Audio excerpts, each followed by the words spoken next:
Hey guys, Gigsta12 here with my second episode of how to install a Bukkit server. On my first episode I showed you guys the basic layout of Bukkit, and then inconveniently Bukkit changed dramatically, so I might have to do another one anyway. But onto how to install a Bukkit server. Over here I have a neat little WinRAR pack with a Java 6 32-bit, Java 6 64-bit, Java 7 32-bit, and Java 7 64-bit craft Bukkit setups for you. So to find out whether you have Java 6 or Java 7 and whether your machine is a 32-bit or a 64-bit machine, for Java you go to Computer, My Computer, and you go to Local Disk C, and you go to either Program Files or Program Files 86. You go to where your Java is saved, and you go to Java, and if it says JRE6, you have Java 6. If it says JRE7, that means you have Java 7. To find out whether your machine is a 32 or 64-bit machine, right click on My Computer and go Properties, and it should say 64-bit operating system or 32-bit operating system. So that's pretty much it. So I'm running Java 6 64-bit, so I'll just click and drag this across to the folder. And let's open this up here. And you should get 3 files. One being a craft Bukkit jar file, one being a readme file, which you do not need to read, and the other being the start server bat file. First off, I'd recommend to remove this craft Bukkit jar file and replace it with the latest craft Bukkit jar file that Bukkit has released. So you go to this web page here, I'll post the link in the description, and you go to craft Bukkit latest recommended build, and you click on it, and it should come up with craft Bukkit 1.2.5 or whatever the latest build happens to be. This one's release 1, and I'm just going to save it. And while it's saving, you, as I did before, delete it, and you go into here on your start server bat and right click on it and click edit, and it should take you to this page here. And over here is the part you want to edit whenever you update your craft Bukkit file.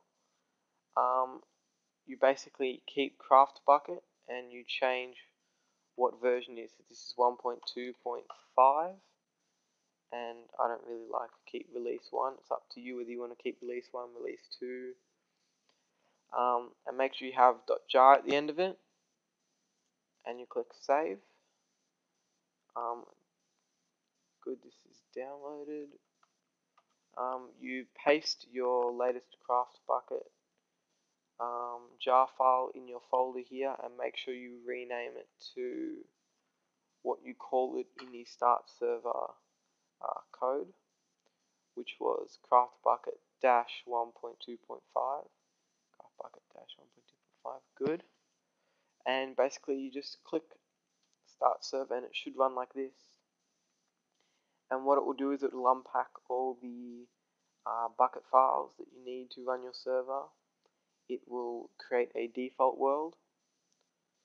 It will create a spawn.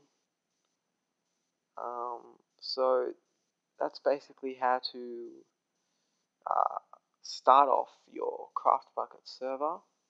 When it comes up done, you want to type in stop. Make sure you do not click the X. Hit enter. And first time it should take a while. You press any key, and there's your craft Bukkit server ready for you to play on already. You've got your permissions file here, so you can call a new world whatever you want to call it. You've got your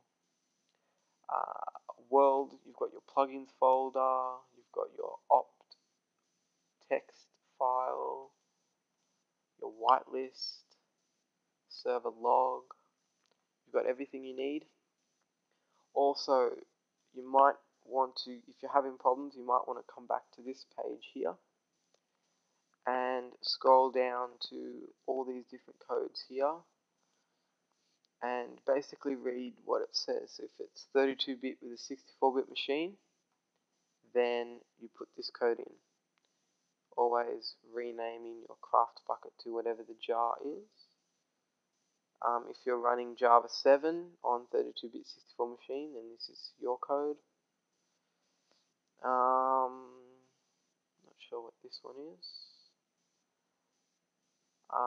Also, I might make a video on how to put or how to add more RAM to your Bukkit server. Pretty simple and easy way. Took me a while to figure out how to do it. It's a bit of a pain, but now that I know how to do it, hopefully I can make your life easier. So that's probably be my next video.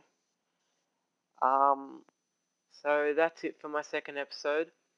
Make sure you comment if you have any problems. Make sure you like this video and subscribe to our YouTube channel.